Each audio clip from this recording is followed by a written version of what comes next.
De passage dans Bonjour, la matinale de TF1, ce mardi 9 avril 2024, l'ancienne championne d'athlétisme Marie-Josée Pérec a dévoilé qu'elle sera prochainement de retour chez elle aux Antilles.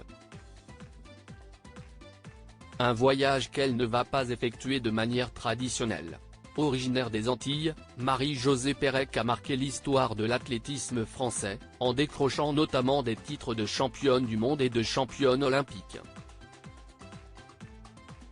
Alors que les Jeux Olympiques auront lieu à Paris dans seulement quelques mois, l'ancienne athlète sera l'une des porteuses de la flamme olympique, qu'elle va emmener sur ses terres natales.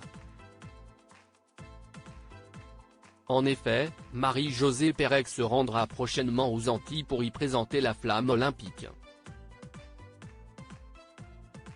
Cependant, l'ancienne championne du monde ne va pas rentrer chez elle en avion cette fois-ci.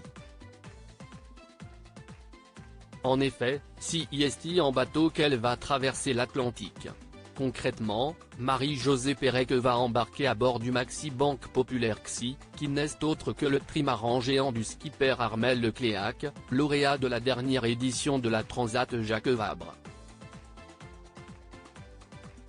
L'ancienne championne olympique ne sera pas seule dans cette traversée, étant donné qu'elle sera accompagnée sur ce même bateau par Marine L'Orphelin, ancienne Miss France et ambassadrice du relais de la flamme, Alexis Michalik, comédien ayant interprété le personnage d'Olivier de Kersauzon dans le récent biopic consacré à Florence Artaud, mais aussi Hugo Roilinger, chef doublement étoilé.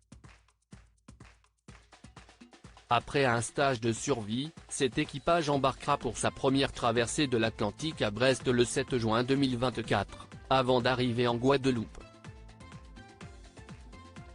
Invité de Bonjour, la matinale de Bruce Toussaint sur TF1 ce mardi 9 avril 2024, Marie-Josée Pérec a révélé avoir un peu peur quand même au moment d'évoquer cette expérience, si est-il quelque chose qui va être quand même assez dur. De tout ce que j'ai entendu, il paraît que si est très compliqué de traverser l'Atlantique, a tout d'abord déclaré l'ancienne athlète. Une traversée de 8 jours. Le voyage de Marie-Josée Pérec entre Brest et la Guadeloupe devrait prendre 8 jours, il nous a promis d'aller doucement, a plaisanté l'ancienne championne du olympique en parlant d'Armel Lecléac. Moi j'aime aller vite, mais là je veux que ce soit quand même calme.